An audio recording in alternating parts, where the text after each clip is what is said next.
Is Cooper Rush worth 2.5 points? I would hope Quinn Ewers put up a decent stat line against Arizona State. If he didn't, we have a real problem. You can say the same thing about Creighton. Okay, they had the one good game against Kansas at home.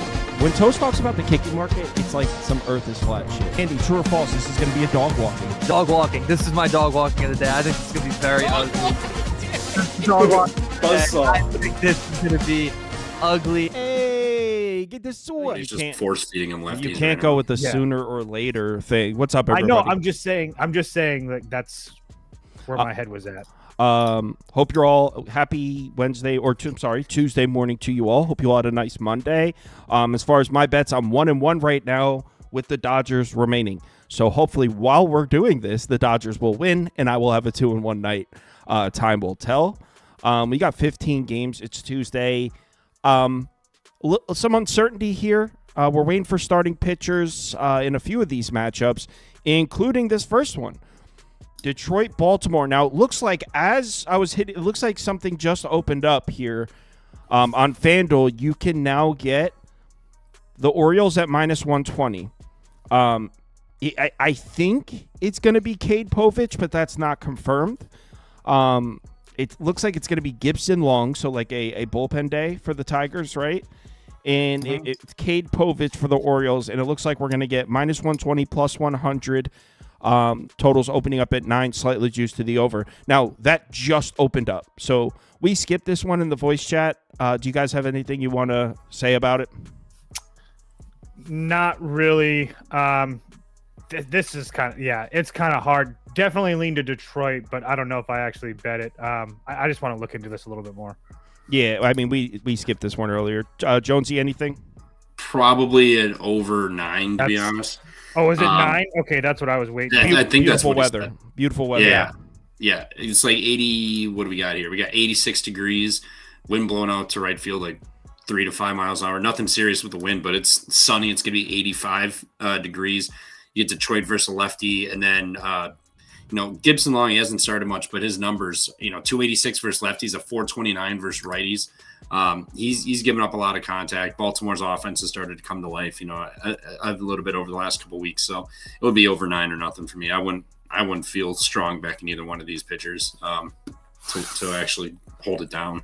To be honest, I kind of would lead Baltimore. I don't really trust Detroit against lefties like that. They haven't even seen any lefties. They saw Bubic on June 1st, didn't touch him. Before that, you go back to the 25th, they saw Logan Allen. They scored on him. And then before that, you go all the way back to May 12th.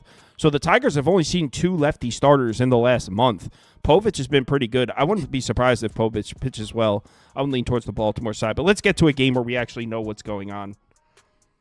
Cincinnati, Cleveland, and this is quite the interesting one. We talked about this one in the voice chat for a while.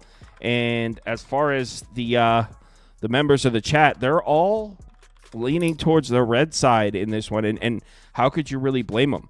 We're talking about Cleveland against the lefty, and that's been so bad this year, Cleveland against the lefty. But first, let me give you an idea of what I'm talking about here. See right here. Shrieks on the Reds first 5. Sportside Jacob on Reds money line. Bobby Yaga's on the Nerfy. Trevor's on Abbott K's. So I guess that's what Trevor's about to tell us in a second. I didn't know Trevor's was written on there also. Spoiler. But the reason that everyone's just blindly taking Cincinnati here, and again, how could you blame them, is look at Cleveland against lefty starters. This is crazy.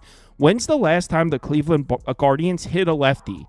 Today, Wade Miley. Oh, yes. 3. Yes, that is obviously. But it's Wade Miley. There's a little caveat to that. So they did score a little bit on Wade Miley today. Before that, we're talking about 2 earned runs against the last, 12 lefties that they've seen. So maybe Wade Miley, that's like Cleveland emerging from the cocoon as a butterfly against lefties.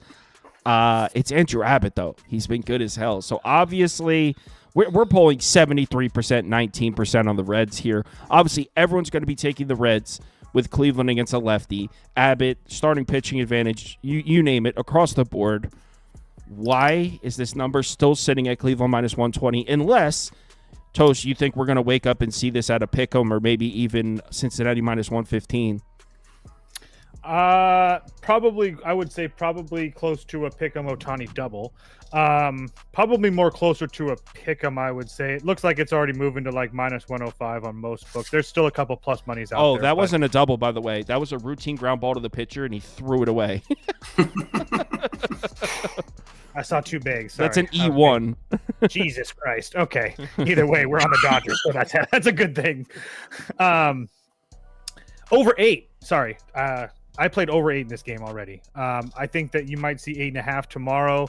As far as the weather goes tomorrow in Cleveland, nothing crazy good, but it's 70 degrees with the wind slightly blowing out to right field. I know that Cleveland hasn't touched lefties. Well, get it. But clearly, in my opinion, in my head, the way that I see this is clearly that the books think that they're going to get at least a few off of Andrew Abbott, or they wouldn't be just giving the Reds out at plus money, because it's not like they don't know that Cleveland hasn't been hitting lefties as well. My argument to that would be they've already seen Andrew Abbott once, so that's a plus. They did start to get a couple runs off of Wade Miley, who I will agree is absolutely terrible, doesn't belong in the MLB. But regardless, baseball is kind of a mental game too.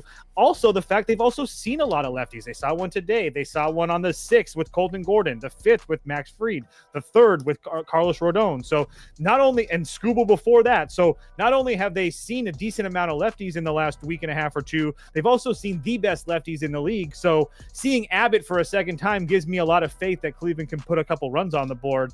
And then as far as the Cincinnati side goes to scoring runs, I mean, one of the hotter teams in baseball right now as far as runs are concerned. I trust this Cincinnati lineup right now. Maybe they're not super hot, but I mean, they're scoring runs, and Slade Ciccone is not a guy that I trust at all. Cincinnati's a top 10 team versus right-handed pitching, no matter how you look at it. So you can look at their road numbers, and it's not that great, but versus righties, they're a team that I trust. They usually put up a few runs. So if that's the case, like I said, I think this is going to be probably 8.5 tomorrow. I played the over 8 already. What do you think, Trev? Abbott Case? Yeah. No, I was talking about, I debated it. It's not open for me. It won't be open until 9 a.m. anyway, so I couldn't really move on anything. But I may have been falling for the soup. I bet Cincinnati minus 102. Yes, they got to Wade Miley today, but it's Wade Miley. What are we really? This is his second. I don't even think he started. This was his first start. I think he came out of the bullpen against the Brewers or something and gave up runs. But yeah, Abbott coming off of getting hit up by the Brewers for 5. Prior to that, he had been just lights out. He gave up 4 earned in the 25th in Colorado, and then since then he went 4, 5, 6, 5, 5 and 2/3, 7. He gave up 2 total runs in that stretch at all. And so, yes, if Cleveland figured it out and they're going to mash them tomorrow and they're going to start hitting lefties again, cool. I'll pay damn near even money to find out. But Abbott's been really, really good. He's coming off of a really bad outing.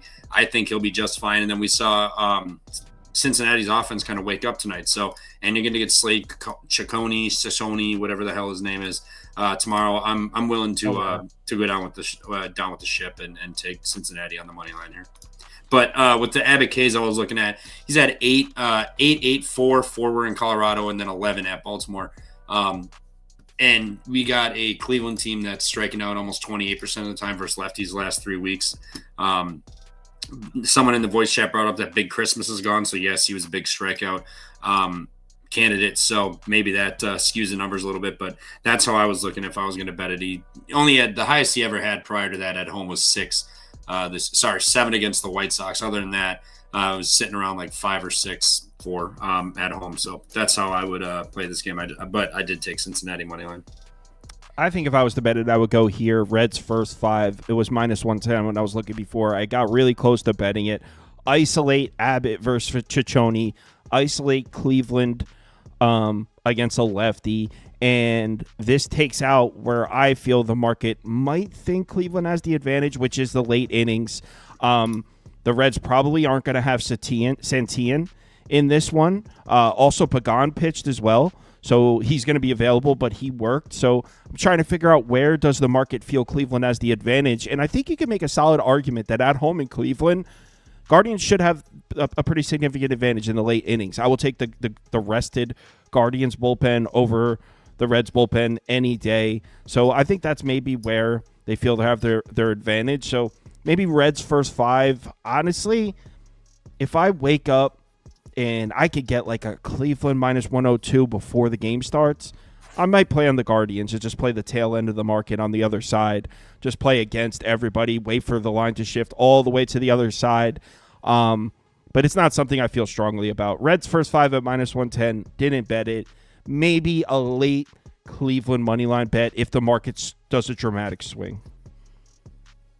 Marlins Pirates. Shout out Pittsburgh today. Came through for us. $3.99. Holy hell. Yeah, they really opened that game up. So now we got Mitch Keller on the mound against Big Sandy. You go right back to the Pirates. Are the Pirates hitting right now? Toast? Not really. They But they're winning. They're winning, but they're not really scoring runs. But they're winning games. So what do you do with that information? It would only be Pirates for me. I think it's -120 right now. Let me look. Yeah, Pirates -120. It'd be only way to go. I mean, they're actually playing decent baseball right now. I mean, they're 6-4 their last 10, so that means they're 7-4 their last 11 after today. And I think Mitch Keller didn't look good his last start, but the previous 2 starts in front of that was pretty damn good. The Padres got to him at home so far, but I mean, Mitch Keller's a guy that I trust. Obviously, he let me down. I had the first 5 under his last start, but I know that Sandy looked decent against the Rockies, but I mean, I love Sandy as much as the next guy, but at the same time, I mean, his road starts have been San Diego, the Angels, the White Sox, the Dodgers, Philadelphia. I mean, yeah, you could argue that all those teams are much better than the Pirates, but he's getting absolutely shelled.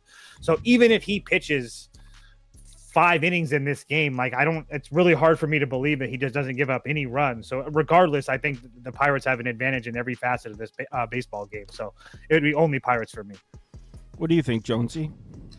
Yeah, it would be Pirates or Pirates team total over. I'm not sure how I want to bet this yet. Sandy did give up 2 to the Rockies, so I mean it's solid for what he's been doing this year, but he still gave up 2 to the Rockies, and they only scored 3 that game. But I mean Pittsburgh, maybe their bats they're doing this thing where they show up for a week or 2 and they can hit and then they fall back to earth, but a -120 for the money line is not too bad. I know Mitch Keller can't get wins. He does get lit up at home, but that was against Houston, San Diego, and the Yankees for 7, 4, and 6. Other than that, he's been lights out at home. The Marlins, if they score, so be it. But it's going to be nice hitting weather here tomorrow.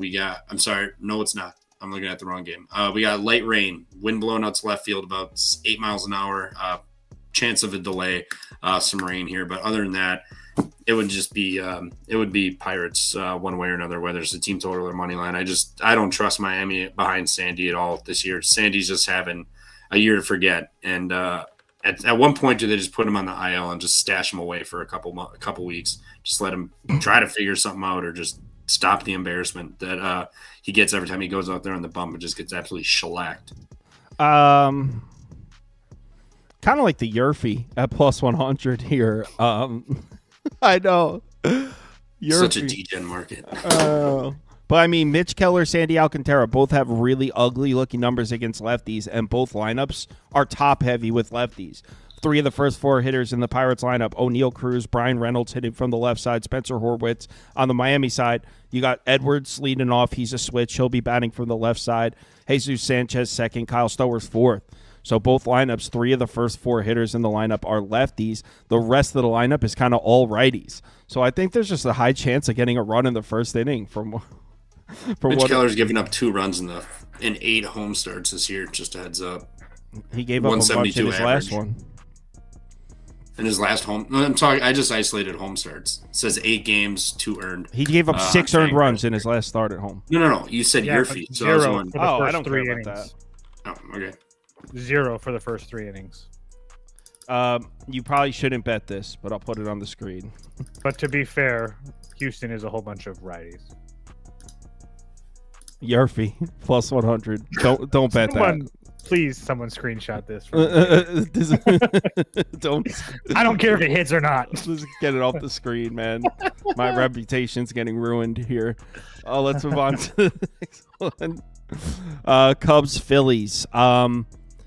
Is this Mick Abel guy for real? If you're wondering why the total's 9.5 and the Phillies haven't been hitting, It's because it's beautiful weather here at the bank. You got some slight wind blowing out. You know, we're always down to see some runs at the bank. Colin Rea making a road start at the bank just smells like runs to me. I think we see the Phillies lineup. The problem is they've been so bad, so it's really hard to make a case for the Phillies putting up 5 or 6 runs, even though that's what the implied score is telling us. We have a total of 9.5, and the Phillies are short favorites, which means they're expecting the Phillies to score 5 in this one. Market's expecting the Phillies to score some runs, and I agree. Problem is with the price, I can't really play on it. And Mick Abel, I mean, the dam's got to break eventually, man. This guy is not a Cy Young candidate. It would just be over or pass. I'm kind of all ears to hear what you guys have to say, but over or pass for me. I played the over 9 already at -118 on FanDuel, so I wanted to get it before it was 9.5 tomorrow. Yeah, the Phillies haven't been hitting at all. It is what it is. I think they're a little bit of a different team at home. Again, I'm well aware that they haven't been hitting at home, but still, even with as bad as they've been for a couple weeks now or over a month, they're still on the full season. They're still a top 10 team at home as far as hitting is concerned. So I do trust them to get to Colin Rea, who struggles with lefties. And it's not that the Phillies are loaded with lefties, but Stott, Turner, and Kepler are all guys that have power as well. So if any of those guys in front of them or behind them can get on, I do think there's going to be some problems there for Colin Rea, who I don't really trust at all in any way, shape, or form. I know he has some decent performances so far this year, but on the road in Washington, that's about as best as you're going to get from him so far. He got lit up by Cincinnati. He gave up 2 runs to Pittsburgh. I mean, we all know how bad Pittsburgh is. So I think on top of that, the weather is just absolutely fantastic. And neither one of these bullpens I trust. I know that the Cubs bullpen grades out very well, so I'll give them credit, but it's still not a group in my head that I trust. So I think this total is high for a reason. I think the weather helps that a lot. I played over 9. You got a 9? 9 -118 on FanDuel. Damn, good work. They're all gone. Really? Damn. Nice bet. They're still not there on FanDuel? Oh, damn, it just clicked. Jesus. Trev, what do you think? Yeah, I was going to play Phillies over 4.5. I mean, you guys already went over with Ray on the road. Not that great. Mick Abel, he's looked damn good. And the Cubs offense has kind of looked a little lackluster lately. They had 5 hits today, but Phillies had 16 hits today, only got 4 runs. I think that regresses to the positive tomorrow. I think the Phillies score a bunch of fucking runs tomorrow. So I didn't even want to dick around with the Cubs at all. I bet these bums today, and go figure they can't fucking win. So what's the price on that? Fly Phillies the team? fucking L, Chicago. What's the price on that Phillies team? -120.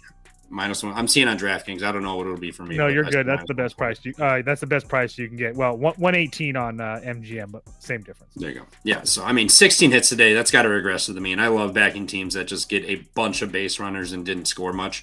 You get 4 off of 16 hits. Sure, 4 is a decent amount of runs, but I think they erupt tomorrow, and I think I wouldn't be shocked if they score almost double-digit runs tomorrow. To be honest. Yeah, I kind of agree, but I can't. We missed the 9. I should have grabbed the 9 earlier with Toast. Line's gone.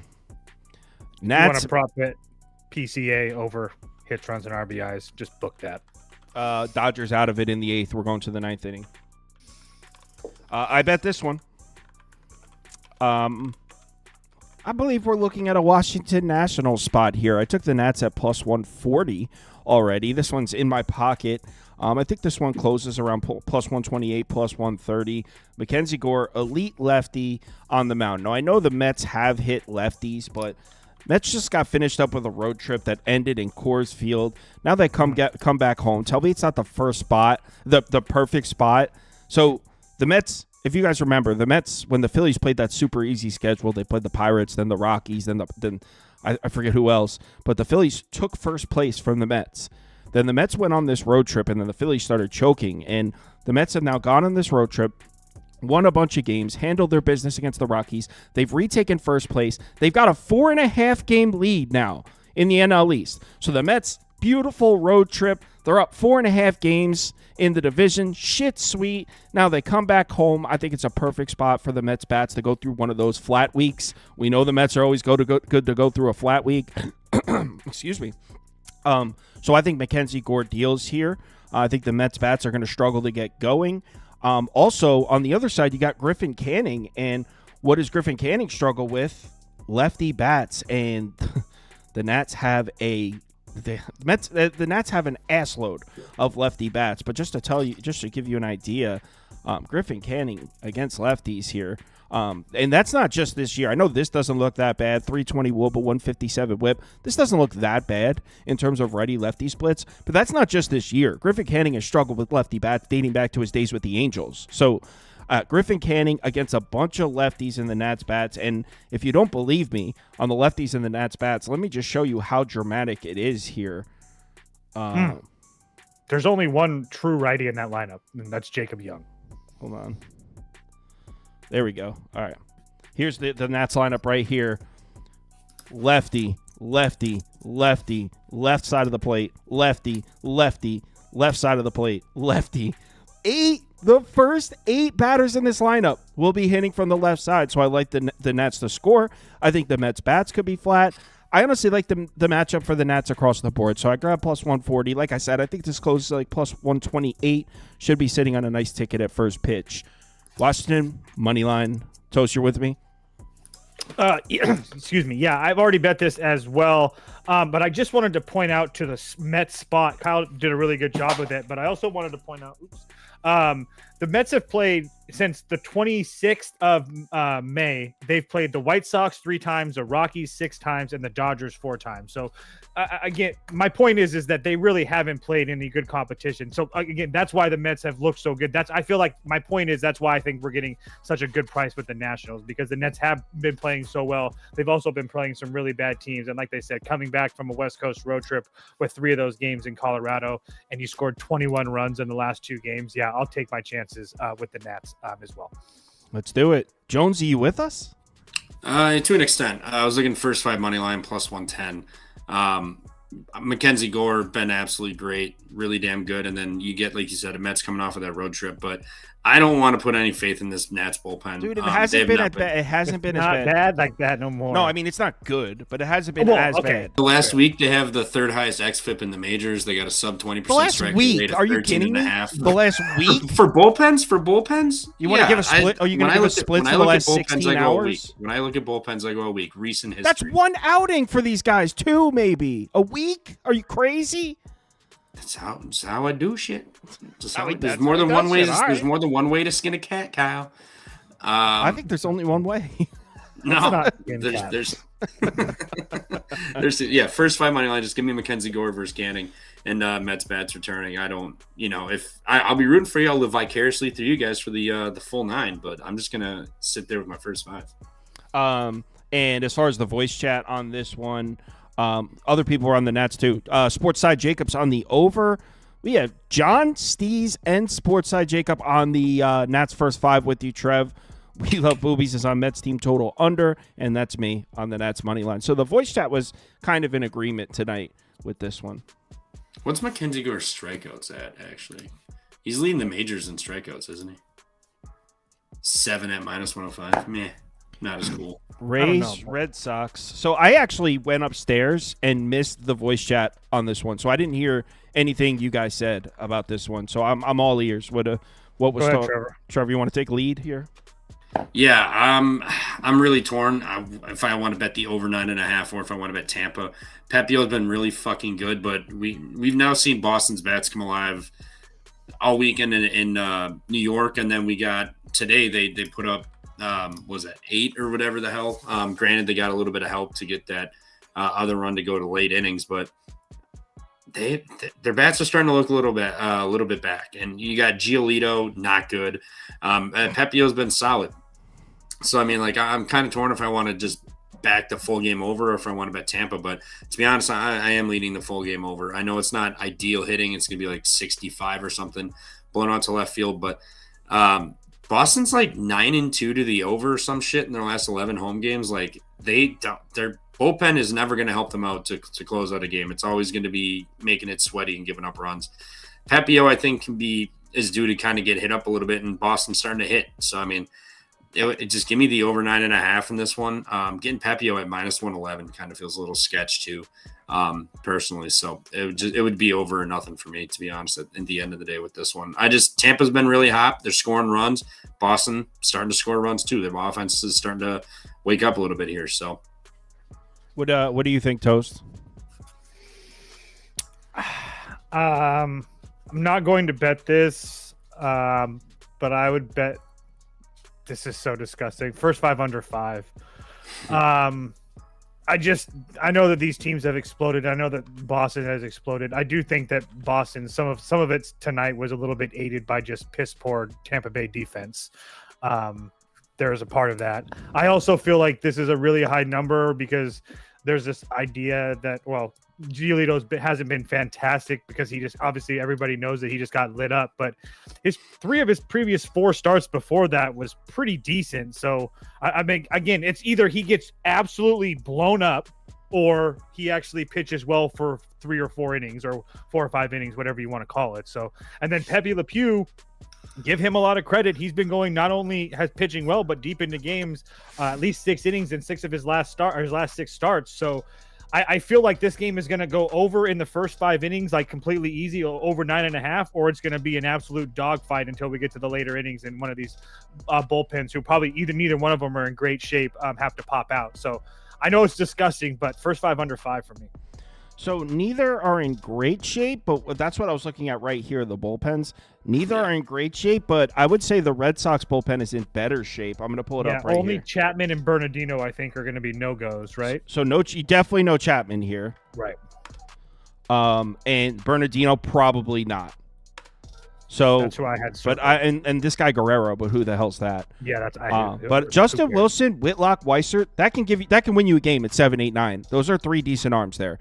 Wilson, Weissert, and Whitlock. If you go down to Tampa Bay, you're not going to see Fairbanks. 3 of the last 30 pitches. I'd be surprised if you see Clevenger 3 of the last 4. I mean, it's possible he could pitch, but he's thrown 3 of the last 4. Pitch counts aren't very high, so maybe Clevenger. I'd be surprised if you see Manuel Rodriguez. He threw 21 pitches. Orze, 2 of the last 3. So these bullpens are in terrible shape here. And hold on, let me bring these names back to Charles Sheet, or he'll get mad. There we go. Don't delete names off Charles Sheet. I didn't realize it was that bad. Yeah, it's pretty bad here. Weather-wise, Dude, I kind of want to take Boston now. we got it's decent weather for scoring runs. I mean, it's definitely you be fading the planet by taking Boston. Dude, that's for sure. Dude. And it's already moving off of plus money. You can't even get it's Boston not. You can't even get Boston at plus money now. Are we going to fade the world and take Boston? FanDuel -102. Is it still available? No, but it opened at -115, -105, I'm seeing. So it's. But MGM has to pick them now. You can get plus money in Guadalajara, plus 102. Yeah, I'm just going to wait. I can't do it. I'll put Boston up. It'll be Boston. I truly do believe, though, it's either Giolito's going to go out there and pitch 4 or 5, like, one-run ball, or he's going to get I mean, it's going to be another one of those starts where he gives up 7. So if he even pitches somewhat decent, then you're going to be in a decent spot if you're on Boston because of that bullpen. I feel like Pepio is going to get rocked. Dude. He's due. He's been so good. And Boston's bats have woke up. Yeah, he's been good as hell. He's long overdue to just get crushed. And then Boston already crushed him once this year. Yeah. Oh my God. Boston smoked him when they saw him. That was in the mid-April. Peter Pan Park, but yeah. All right, let's move on. I can't bet that. Yankees, Royals. We spent a long time talking about this one, and I think the highlight of this one was. So we went back and forth. A lot of people shared their opinion on this game in the voice chat. But I think the highlight was Steez interrupted somebody to share his take. And when he shared his take, dead ass, I'm not making this up. He wasn't trying to be funny. He called him Max Fried. Dude, and was 100% serious. Like, shared his take of the game. He's like, listen, I love Max Fried. And just kept talking. We were all like, hold up. Did you say Max Fried? So, yes. That wasn't even the best last name he said. I was going to say, wait till we get to Arizona. And just someone try to figure out how he got that pronounced. So, let's go over to the Let's see what the voice chat picked in this one. Because like I said, we talked about it forever. John C's on the under. Sportside Jacob and Charles, Royals first 5 team total under. Trev's on the Royals, so we'll pass the rock to him first. Bobby Yoga's on the Nerfy. Adam's Digest, first 5 under. That's right. Adam likes that first 5 under. He talked about it for a while. And Benji's on. We don't care what Benji's on. So go ahead, Jonesy. You like the Royals? Yeah. Royals at home better than on the road. Also, Max Fried's earned runs are at 2.5. And what planet are we listing his earned runs at 2.5 right now this year? I know it's minus 165, but why? Like, it's always 1.5, like minus 105, plus 105, some shit like that. Now you're gonna get 2.5.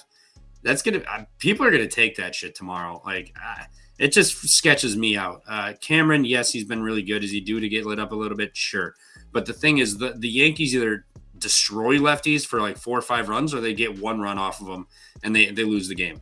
Their bullpen, not real too enthused with it. I like Kansas City's bullpen. The bats are starting to woke up a little bit. Plus 165, I like that. I think Fried kind of gets hit up a little bit tomorrow. Just that earned run line sketched the shit out of me, and it's going to be nice hitting weather. We're going to have 86, 85 degrees with wind blowing out like 5 miles an hour, so nothing serious. But it's going to be 85 and sunny, and the Royals at home.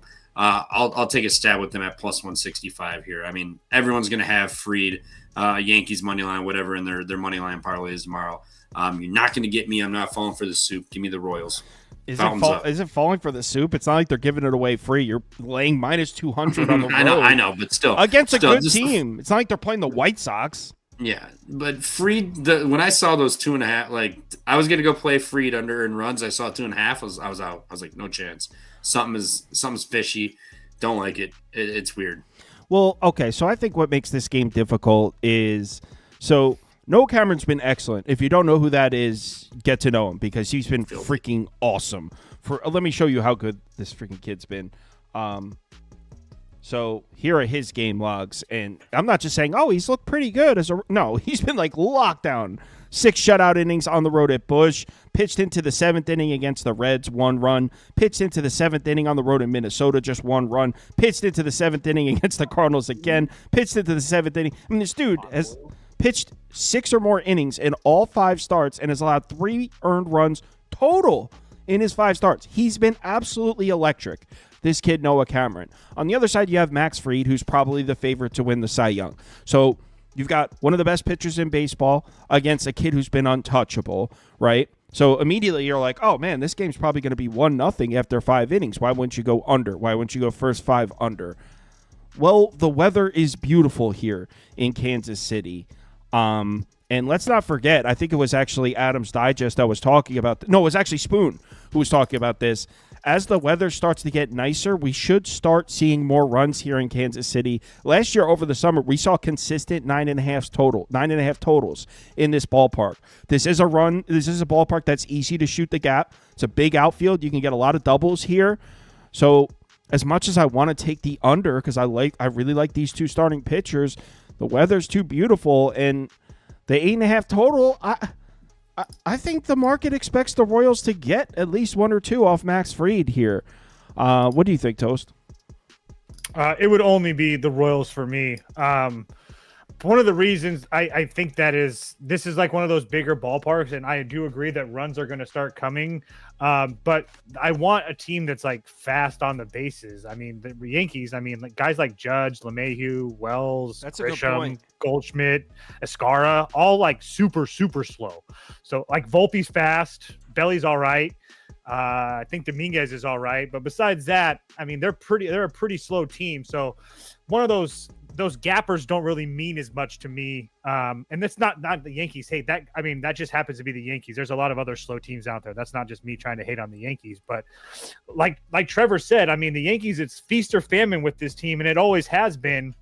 And especially versus left-handed pitching, they get 7 off a Liberatore, and they don't score more than 2 runs off a left-handed starter previous to that since the middle of May, and that was Colton Gordon, and they got 3, and then it goes back even farther after that. So this Yankees team isn't absolutely destroying left-handed pitching, and to Colton, hold on, Toast. The Mariners just tied it with a 2-run home run. Who was the? Let's go. Holy Let's go. shit. Okay. Canzoni?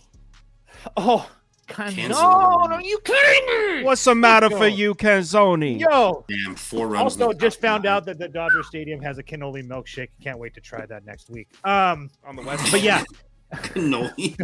I just found out today. But in all honesty, if I feel like, regardless, I feel like if it's a coin flip game in the later innings, I do think that Kansas City has an advantage in the bullpen as well. And with the day off, everybody's gonna be rested and ready to go. So I will be betting Kansas City. I got them at plus 170 on BetMGM. This is going to sound crazy. If I was to bet this game, it would be the over 8.5. I think we're going to see runs, and I know with these two pitchers. Oh my God, they tied it at 4. That's a team total hit. Oh. Did we just lose Toast? He was so excited that his He got internet, so amped, his internet just cut out. He kicked the plug out of his router. He's back. So you got your Mariners team total. Team total. JP Crawford hits runs and Can't RBIs. hear him. Oh, you know what Wow. that's great for, Toast? Is actually shout out to Steez who said this too. Spoiler alert, later in the show, me and Toast are on the Seattle Arizona over 8.5 for tomorrow night. And Steve said, Bullpen arms. and Steve said when we were betting it, he's like, hey, and maybe the Mariners could come back and we see the bullpens get used up a little bit. Well, Yeah. asking I yourself. got the 8.5 too. Yeah, I was just going to say that. Yeah, I would say shout out Steez, but nah. Nah, don't give him credit. He said I'm Max good. fried tonight. He also said, well, we'll get to that. That wasn't even his Did I bet biggest this sin. game? No, I didn't bet this one. We talked about it for a while. Okay, so Yeah, this is a good one. yeah, this is like an interesting one. I couldn't arrive on a bet, but it's very interesting. So both of these pitchers have been good, and I know what Trevor's about to say. What Trevor's about to say, you have to decide if what Trevor's about to say about Quinn Priester's home away splits is bullshit or has merit. Or emotional. Yes, or emotional. So here are Quinn Priester's game Strictly logs. fact-based. So keep in mind, Trevor is a Brewers fan, so he might be speaking out of emotion here. But here are Quinn Priester's game logs. Look at his last 3 starts: 5 innings, 1 earned run, just 5 base runners. 6 innings against the Phillies on the road in Philadelphia, just 2 earned runs, just 4 base runners. Before that in Pittsburgh, 6 innings, just 7 base runners, 1 earned run.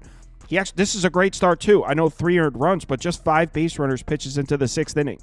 I mean, before this, great start. Quinn Priester's been rock solid. He's kind of been flying under the radar because a lot of times they use an opener for him. So he comes in the 2nd inning, so you don't really notice it when he pitches well. But here's the thing.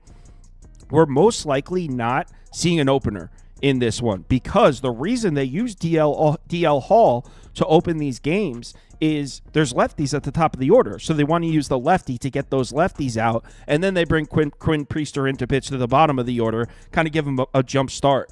They're probably not going to do that here because the top of the Braves order is not lefties. I mean, they have Baldwin up there, but it's Acuna and Austin Riley. Look, what just happened? Dodgers, let's go. Pa has double. 7-6 Dodgers. Let's go. go. Let's go. I need the Dodgers money line for a winning night. Nice freaking. Yo, that's Mariners. who's the left fielder for the Padres? That's poor fielding. It's Lockridge. He belongs in El Paso. We don't need to discuss it. in El Paso. This entire team belongs in El Paso, apparently. Anyway, I got sidetracked there. Really? So 'Cause they- Trevor how'd they do is against the Brewers? Trevor is about to tell you that Quinn Priester, he's been pitching well because his last 3 outings have been on the road, and you can't trust Quinn Priester at home. So go ahead, Trevor. By the way, on the other side, what I was going to say is Grant Holmes has been very good, and the Brewers' bats suck. So I think the move here is to take an under at 8.5. You can get a plus 100. I'll put under up. I haven't bet it. I'm close to betting it. And I hit a couple unders in the Brewers-Padres series. So when it comes to Brewers, me and the unders have had a good relationship recently. So you can get an under 8.5 at plus 100. That's what I was considering. But Trevor says, no, Kyle, you can't take that because Quinn Priester at home sucks. So go ahead and say that. Yes, Kyle, you can't take that. So Quinn Priester at home sucks. Let's just take a gander here at these numbers. Baltimore, they were red hot to start May. 3 earned runs, and then Houston 3. He got 1 earned. They got 3 runs. Cubs 7, and then he pitched well against Detroit April 15th. Other than that, his home starts have been trash, really bad, and he doesn't have his buddy DL Hall opening up for him tomorrow either, because DL Hall went tonight, like 30, 40 pitches. So no faith in that. And the Brewers, the hot streak is over. Cancel it. This team's dead. We're cooked. We ain't winning shit. The season's over. Just pack it up. We're dead. I actually bet Atlanta money line here. Grant Holmes been good. The Braves bats, came to life tonight. And our bullpen has been good, but I don't think we're going to get a chance to use Uribe or McGill tomorrow. I think Priester gets hit up pretty hard, and that'll be the end of that shit for those guys. So I don't think we see them tomorrow. I accidentally double bet the Braves money line, so now I have a full 1.17 units on the Braves. Yeah, I got minus 117. Comment in from Spoon. Are we worried about the length of Holmes' neck? It was brought up in the Discord. And he's not lying. It was brought up in the Discord. If you look at the pics, Shriek, fade giraffe neck, Holmes, Brewers money line. Sports Science Jacob, by the way, likes the under with me. Charles is not on here. Charles says he liked the under as well. We Love Movies is on the over. Steez, Braves first by money line. Who cares? Trevor and Spoon on the Braves. So Spoon's on the Braves as well. Adam's Digest was saying he likes walks all around. He likes both pitchers to walk. So if you like walk props, Baba Yaga, like John Wick. I didn't just notice that now. He's on the Nerfy. Toast. It would only be the Braves for me. Didn't bet it, but I think I'm going to. I want to see what this number does over the next couple hours, because I'm pretty sure they opened at like 126 or so, and it's came down a little bit. So I just want to watch it, but I do think that it's one of these situations where I don't think the Braves are nearly as bad as what they've shown over the last week. They've continued to lose, but I do think that some of these losses have just been catastrophic. The walk-offs, the giving up 7 runs and stuff. So I do think there's some positive regression coming their way. Obviously, some of it came tonight. I ended up being able to bet the Braves at 145 when that line dropped.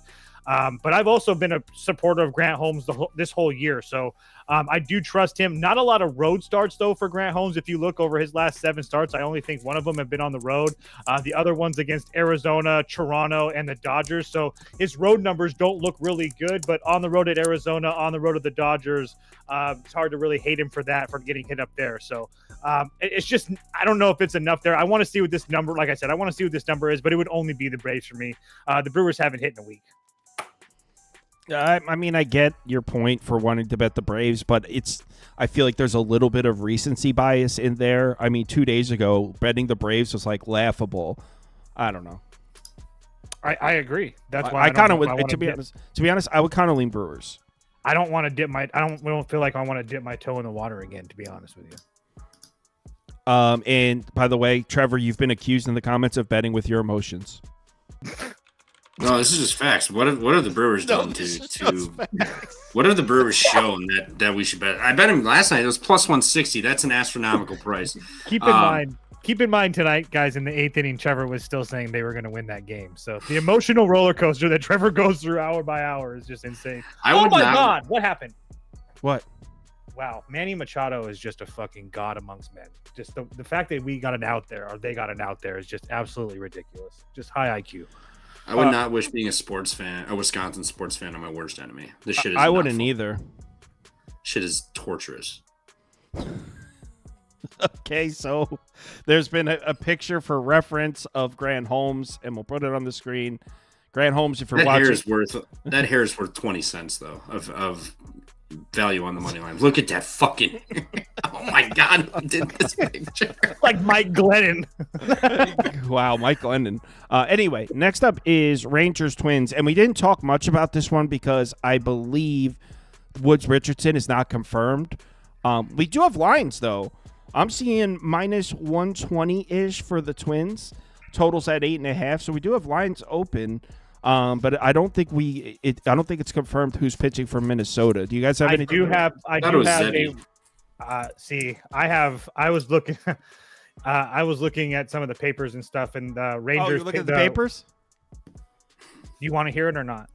Yeah, I definitely want to hear it. But first, yeah. So KPRC2 of Houston reports that Simeon Woods Richardson will be starting for Minnesota. So say what you want. Worked out last time I read the papers, so just for whatever. All right, it's so worth, what does that mean? What do you bet? it means that Simeon Wood Richardson is pitching tomorrow. That's it. Do you have any thoughts on the game? Not particularly. I feel like I don't really know what Woods to expect Richardson from is a Simeon. fade, dude. I was gonna say I just it's just, and Molly has been all right. He hasn't been as great as he was at the start of the year, but I don't expect him to pitch that well consistently. But I do, obviously, I think the Rangers have a starting pitching advantage. It's just if you can stomach the Rangers at plus money. So it would only be the Rangers for me. Again, Molly's been, his last 2 starts on the road haven't been great, but everything else before that have been just fine. So maybe an over. Yeah, I don't know. I'm searching right now. No, I think Rangers would be the play. The problem is there's aspects of this Rangers team that are just terrifying. Number one being the lineup. This team just doesn't freaking hit, and it's gotten bad to the point where, like, I don't know how we could place a bet on this team. And I'm agreeing it's Rangers or pass here, by the way. But I'm saying, like, look at this lineup. In the last 30 days, they're 29th in WRC+, 29th in the last 14 days. What about against right-handed pitching? 29th in the last 30 days, dead last in the last 14 days. This team just doesn't hit. But my opinion is anybody could hit Woods Richardson. So if the Rangers hit, Tyler Molly's on the mound. He's been solid. I mean, the Rangers should have a significant starting pitching advantage in this game. So I think Texas should be the play. Bullpen's rested. Both bullpens are rested. I would say the Twins bullpen is definitely more reliable than the Rangers bullpen, but completely rested. I don't hate the Rangers bullpen. That kid, Sean Armstrong's been all right. Chris Martin's been pretty good. Actually, you know what? You want to jump in at plus 105 on Caesars? I'll do it for a little bit. Do. What does Jonesy think? Yeah, Jonesy. How do you trust the Rangers? I get it. They've been decent the last week. They got Simeon starting to hit now. They've been scoring some runs compared to what they not. I mean, they weren't scoring any runs before, but they were scoring runs. Toast Couple. Tanner Scott's coming into the game, by the way. I know. Trust me, it's just pure cinema. Pure cinema. So Rangers started 4-0 and Molly starts this year. Ever since then, they're 2-7. They can't hit. Minnesota's offense has kind of looked a little bit better as of late. Sure, Texas has too, but it's not looked amazing. Texas on the road's like, 9-22 or some shit this year? Something like absurd like that. Let me see. 11-22. No short of Trevor. My bad. Sorry, Rangers. How disrespectful of me. You're still ass. It would be Twins or nothing, but I'm not putting any faith in Woods Richardson here. And I'm not going to put any faith that Texas can actually hit him. So this is just a pure pass for me. No faith in the Texas offense and no faith in Woods Richardson to actually pitch a good game. Yeah, I don't know if I'm going to pull the trigger on the Rangers, to be honest. It's maybe tomorrow. We'll see. Blue Jays, Cardinals. Man, this was my loss tonight. My first 5 over wasn't even close.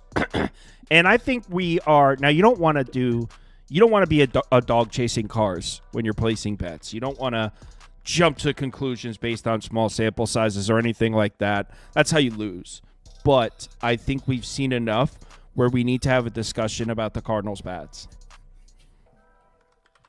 Are the Cardinals cold? Ivan Herrera is the guy that fucking gave him the lead, and then they blew it immediately.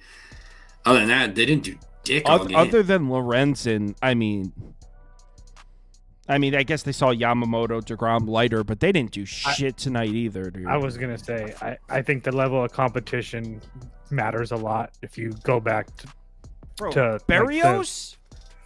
I'm just, again, but before the Yamamoto, I mean, they scored 5 on Friday versus the Dodgers, 5 on Thursday, 6 on Thursday is a doubleheader, 7 on Tuesday. So yeah, there's a lot of hit or miss. I mean, it's kind of hit or miss. I was just playing back and forth. I don't have a dog in the fight. Jonesy, do you have a dog in this fight? I hate you. Man, again, here we go. Everybody, get your. I was going to say, yeah, we'll just fade Trevor. Yeah, here we go. Kind of like Toronto. Michaelis, absolute. So yeah, everybody go hammer St. Louis reverse run line. Just go do it. I would love to know Trevor's record betting Blue Jays games this year. It's bad. God. I think I may have like one or two right. And the one actually, I picked the last one right. It was Chris Bassett, but I didn't bet it. Go figure. They won then. It would be Toronto or nothing. I mean, I know they didn't look super great tonight. Berrios was lights out and got him out of some shit and was cruising through that. And then the bullpen came in, but Michaelis, I have no faith in. I know he's at home. He pitches a little better, but no thank you. St. Louis's bats have kind of looked whatever. He had Havon Herrera hit that home run to give him the lead in the bottom of the 8th, and then after that it was ass. So it would be Toronto or nothing for me, but you know the rules. No such thing as a Blue Jay spot, and I don't bet Toronto games. So I did tonight, and I failed with the Cardinals. So go figure. I think I have a bet. Hold on. Let me check this Blue Jays bullpen. Are they somewhat taxed? Because they're all right. Okay. Either way, I didn't realize Bassett's numbers on the road were that bad. So Cardinals team total over 3.5 minus 130 would be the bet that I would make in this game. I actually think I'm going to bet that. He hasn't pitched very much on the road. Only since the beginning of May, only 2 road starts got destroyed by Tampa and the Angels, and then previous to that got destroyed by Houston and New York. Only looked good against the Boston and against the Mets. Price? Yeah, 130. Yeah, I like that. Blue Jays are playing pretty well, man. What are they, 5-1 in their last 6? Yeah, that's why I don't want to fade them like that. They're not even. No, they're not. They're even better than that. They're 8-2 their last. I'm sorry. Well, they're 8-2 their last 10, 13-7 their last 20 coming into today. So it's 9-2 their last 11, 14-7 their last 21. Yeah, Brewers are 13-7 in their last 20. Are they not? I'm just saying. I said they were the hottest team in baseball, and Kyle clipped it, put it all over the internet, and I got ridiculed. So you tell me, Jonesy. It was pretty bad that we gave up 6 runs in a 3-game series and lost 2 of those games. That was heartbreaking.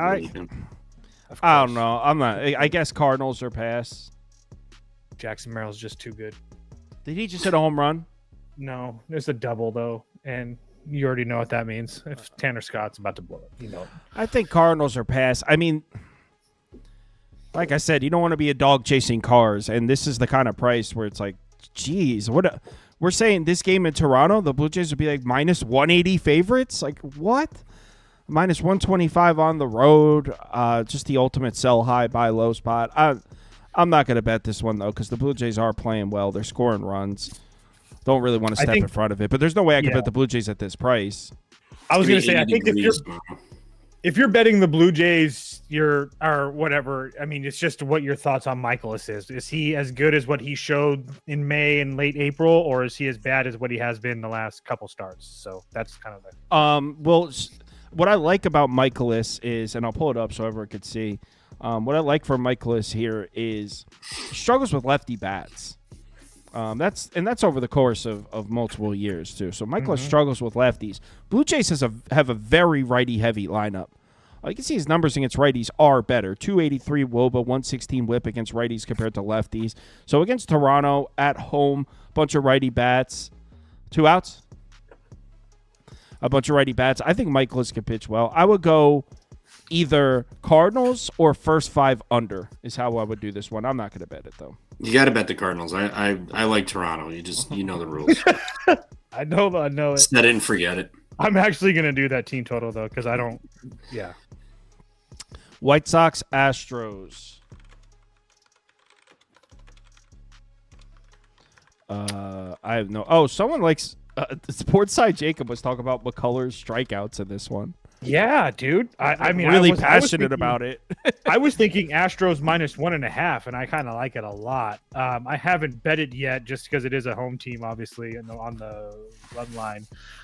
But I think that Lance McCullers has been pitching way, way good, and that nobody's really talking about it, or really good, and nobody's really talking about it.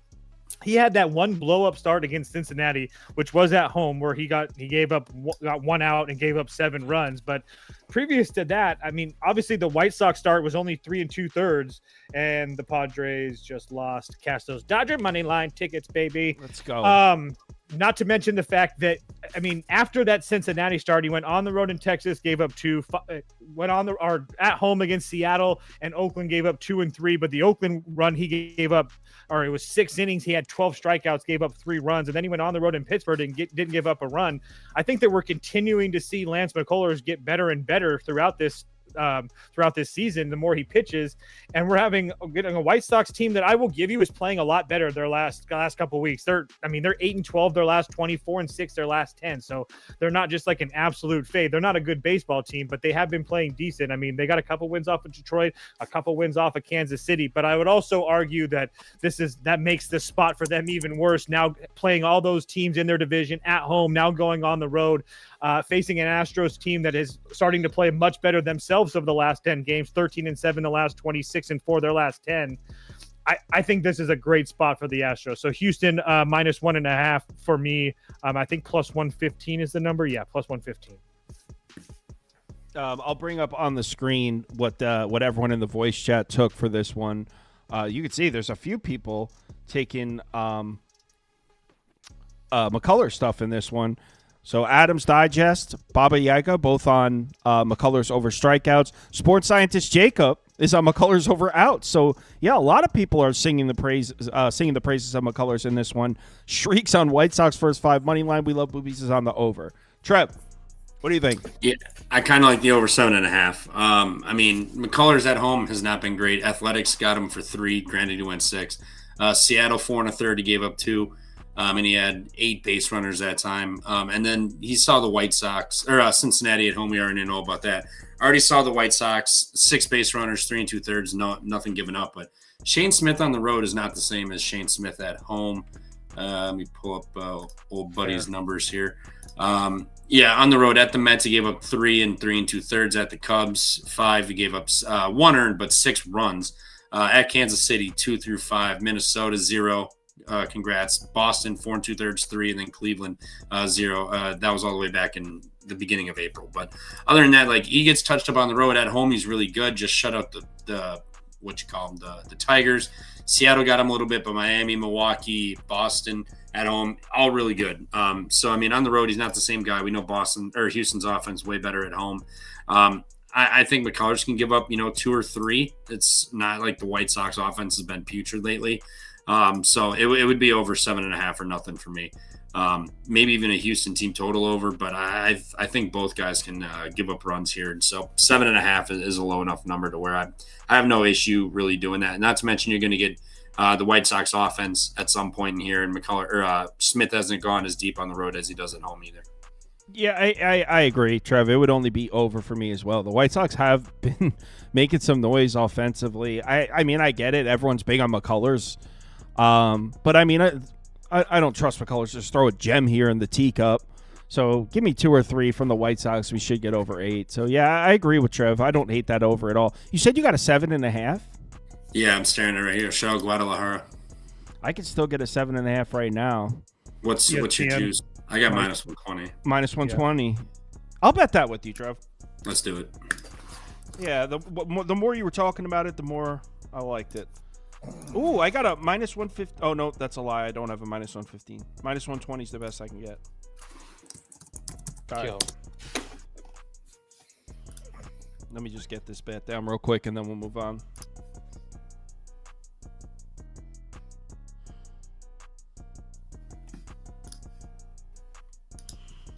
White Sox, Astros.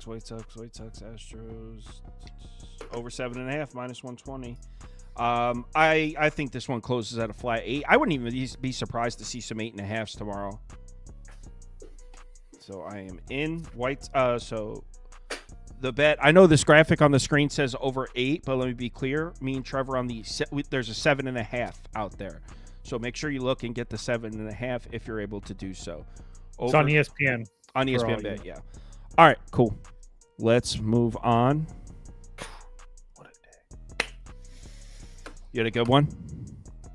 Sitting down the barrel at 8-2 right now, but my own and the only shit. The only loss was a Cal Raleigh RBI. If the Mariners lose, that'll be another loss. But those are the only 2 losses on my card. And Cal Raleigh could still get an RBI. Probably not. But yeah. No, I know, but So I He had am, his chance. Go ahead. so shout out to I'm just tailing on this one. I'm with you on It this. was exact Adam question. Digest, right? Yeah, I believe that's who was talking. Yeah, the dude just like pitched a gem out here, was super confident in this. So I tailed, took under 11.5. And I mean, it makes sense. It's not like I didn't agree with what he was saying, but I mean, you got two lineups that can hit lefties with a total at 11.5. It's the first game of the series here at Coors. And he was talking about Kyle Harrison, or maybe I forget which. Actually, I think it might have been Palmquist. He was talking about has a high ground ball. No, I'm sorry. He was talking about the Giants lineup has a high ground ball rate, which obviously is not what you want in Coors. You want to get that ball up into the air, into the elevation. So you got a lefty-lefty pitching matchup with two lineups that can't hit lefties. The Giants can't hit on the road. The Rockies can't hit, period. Yes, it's Coors Field, but two lineups that suck with 11.5 total. I'm tailing Adam's Digest on this one. I bet it under 11.5, and it sounds like Trevor did also. Yep, exact reasons you did too. I mean, not to mention San Fran, like bottom of the MLB in the last 3 weeks versus lefties, and then you're going to Coors Field, first game of the series. It's going to be tough. We know teams take a little bit to adjust here, so no problem fading them. But that number's crazy, minus 47.7% ROI on Colorado this year. Even with the astronomical numbers they're getting, I get they're what have they won 11 games, but still, it's fucking nuts. Someone just said in the chat that the Rockies are 1-17 this year against lefty starters. Holy shit! All right, Toast, what do you think? I guess Rockies are pass. Yeah, I don't really have anything on this one. It's a decent spot for the Rockies because they got to stay home, and now they're playing the Giants that are going to be coming into Coors Field. I like that, but I don't hate the under. I mean, these unders aren't really a huge thing in Coors Field so far this year. I don't think so. Or I'm sorry, overs, aren't a huge thing. So I don't hate that. I really want to play on the Rockies tomorrow. Kyle Harrison has everybody's going to see that Kyle Harrison hasn't given up a run in Coors Field his last couple starts, and he's been decent on the road. I think that, yeah, Rockies are pass. I don't have much. Wow, the freaking Diamondbacks just grounded into a fielder's choice. They threw him out at home. 2 outs. Oh. The Mariners might get out of this. Okay, I won't say anything. Psych. If Cal Raleigh gets up and I sweep the board, Would that be 10-0? that would be 10-0 day for me. Holy shit. That'd be props too, but I mean, yeah. Someone was asking before where you share your props. You put them in the Toast Bets tab of the Discord? Yeah, they're all there. So in the Discord on the left, there's Toast Bets. Nobody goes in there because he's been so ass, but it is there. All right. Yo, you're not going to get me, dog. Not today. Not today. Let Next the man game. have his moment. Not today. A's. Oh, they're going to 11 in Arizona. So A's on the road against the Angels. People were talking about this one too. So all right. So I'll bring up the group picks first from the voice chat. So these two were in lockstep here. Adam's Digest and Sports Scientist Jacob again on the same pick. They both like the over.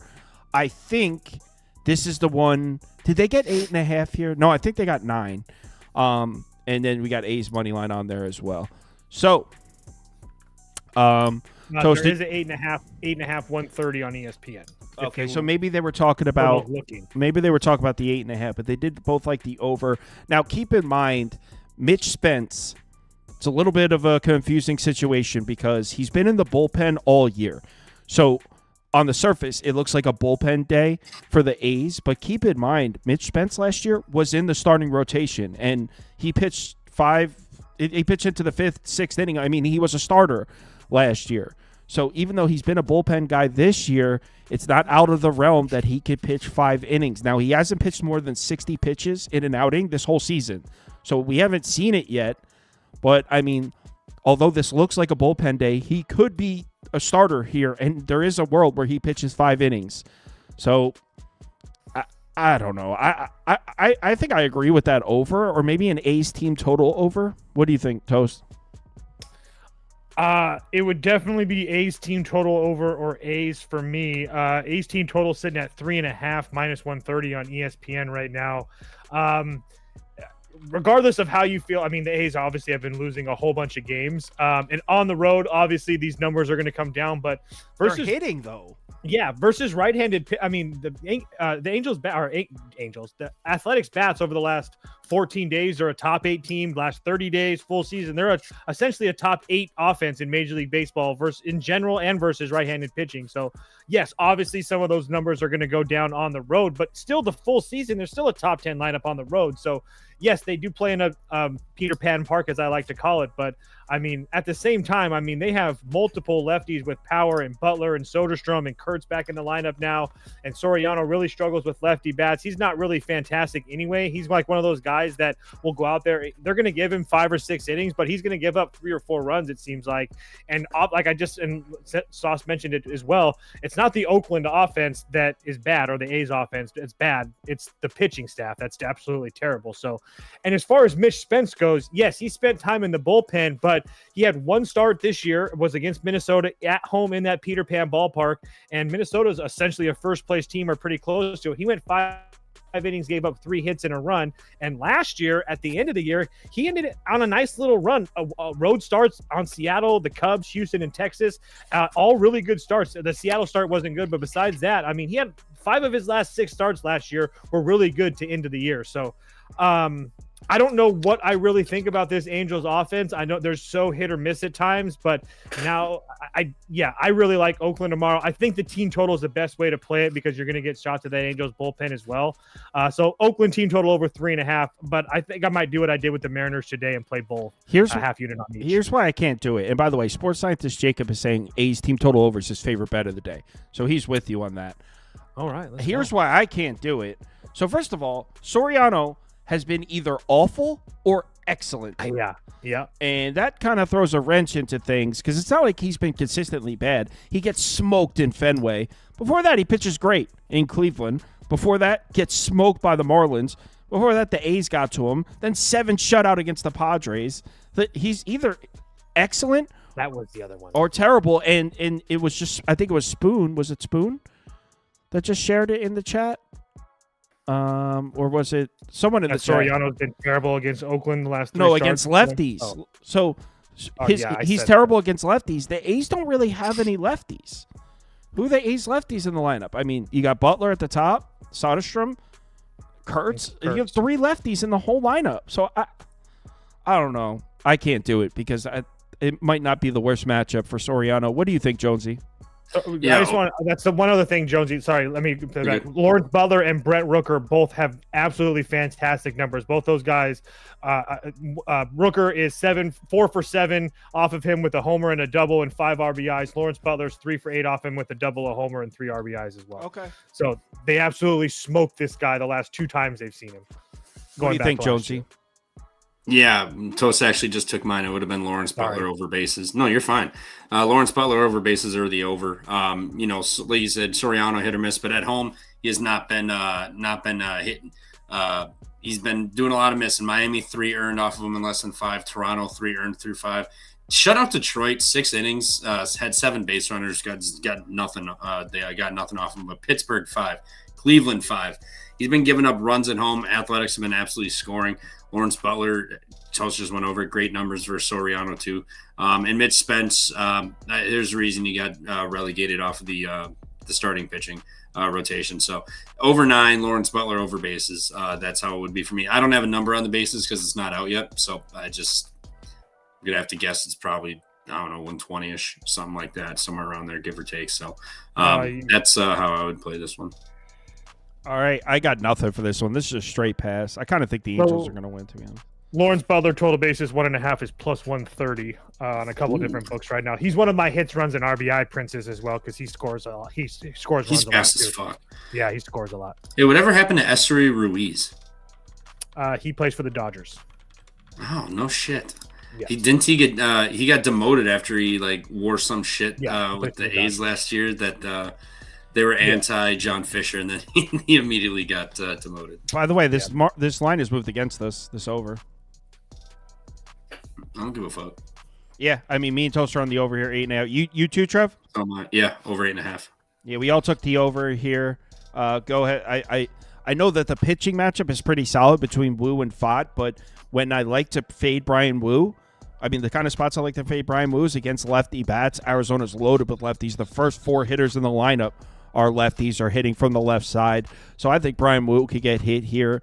On the other side, you got Brandon Pfaadt. Hasn't been very good at all. We know Seattle hits better on the road. Bullpens, this game is still going on. So both these bullpens are going to be a little bit compromised. Both these lineups just saw every single arm available. So, yeah, who knows how late this game's going to go. But I took the over. Looks like the market moved against us. You could still get 8.5 right now. I played over 8.5. So let's just start with Wu. Not as elite his last couple starts, and those starts have been at home. And the reason that I wanted to point that out is he's been significantly better at home in his career. He's 10-4 with a 2.72 ERA at home, with a 6.05 strikeout to walk ratio and a 0.89 WHIP. So he's been very, very good at home. And this is his career, by the way. On the road, just 8-7. That strikeout to walk ratio goes down to 4. The WHIP goes up to just about 1.1. And those lefty bat splits are significant because, again, in his career, righty bats like a 68 WRC plus against Brian Wu. Lefty bats in his career, a 133 WRC plus. And those plate appearances are pretty much even, 571 and 572. So it's not like, oh, he hasn't seen very many lefties and yada, yada, yada. So, and that's one thing that we know with Arizona: Carroll, Marte, Perdomo, Naylor, Pavin Smith, Alec Thomas, all lefties with essentially power in that lineup. So I have a hard time believing that Arizona doesn't score some runs tomorrow. And then on the other side, I mean, it's Brandon Pfaadt. I mean, I don't really think I really have to say anything else. The dude's absolutely a trash can. The fact that he got paid is an absolute trash joke. can. He is one of the worst starting pitchers in Major League Baseball the last 3 years. He has over a 5 ERA. This isn't a conversation. He is one of the worst starting pitchers in Major League Baseball. Find me the numbers that support anything else, please. That World Series. Show us on the doll where Brandon Pfaadt touched you, Toast. No, because I'm sick and tired of hearing people talk about this kid's good, and he consistently goes out there. He's never had an under 5 ERA. What are we doing with this? What are we doing? I just want to know. He just wants to know, Trev. What do you think? No, I'm with Toast. As everybody knows, I bet the Arizona money line against the Braves. Braves last week had no business winning that fucking game, but that was a Brandon Pfaadt start, and there was like 21 runs or some shit in that game.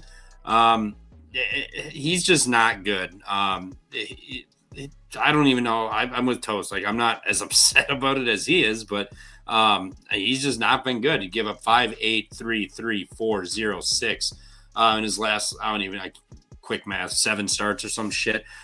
He just gives up runs. Now we got bullpens being used tonight. Seattle away from home. The roof is going to be closed tomorrow, but it's going to be like 101 degrees, 103 degrees in Arizona tomorrow night. So, I mean, I'm sure some of that's going to seep into the stadium. It's going to be warm regardless, but Arizona offense versus Wu lefties, and then you got fucking Seattle's offense versus Brandon Pfaadt, whatever Steve said in the Steve's called him Pfaadt. Pfaadt, yes. Brandon Pfaadt.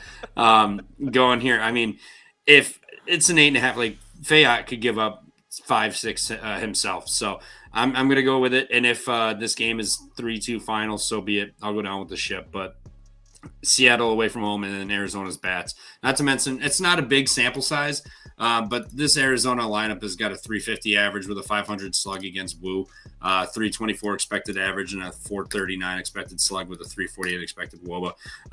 Not big numbers, but Corbin Carroll's the only guy without a hit for him. He's 0-3.